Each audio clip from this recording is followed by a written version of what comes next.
So I'm in town visiting my mom this week, and I went to watch my great-nephew play baseball.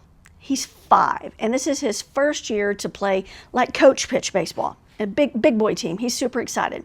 And if you've ever seen this age kid play baseball, they're fun, right? It's adorable chaos, if you will. The big helmets, the tiny gloves, the missing of the pitches and the plays, etc. It's hilarious, joyful, and somewhat kind of magical.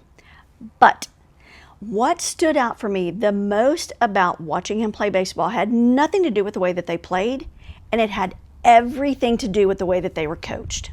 Hi, I'm Sheila, and I help midlife women leaders boss less and lead more with clarity, courage, and heart.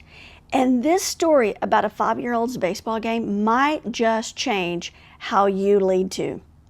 So here's the scenario. There were 2 teams, and each team had a coach and an assistant coach. And let me tell you, one coach got it right. He pitched, he encouraged, and when a kid would swing and miss, he didn't flinch. Like he didn't do anything negative. He would say things like good swing, or you're getting closer, or good try, but like keep your eye on the ball. And he was engaged with them. And even after a strikeout, you could tell when the kid walked away, they walked away feeling seen and supported. You could tell it and you could feel it that they still felt like they were part of the team. But our coach, nope, it was a whole different story. When our little guy struck out, they walked away feeling defeated. The coach didn't even say good effort or you'll get them next time. He just shook his head like that, muttered things like go sit down. That's it.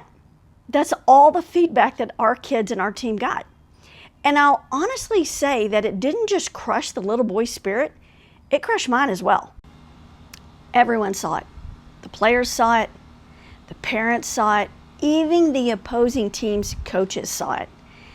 And in that moment, watching that little boy that had struck out walk back to the bench with his head hung low, it struck me because what happened on that field, that's not just about baseball. That's about leadership. As leaders, we all have people on our team who are going to miss. They're going to swing hard and still strike out. That's inevitable. That's how it goes. But the question is, what do you do in that moment that they do strike out? Do you shake your head? Do you send them away?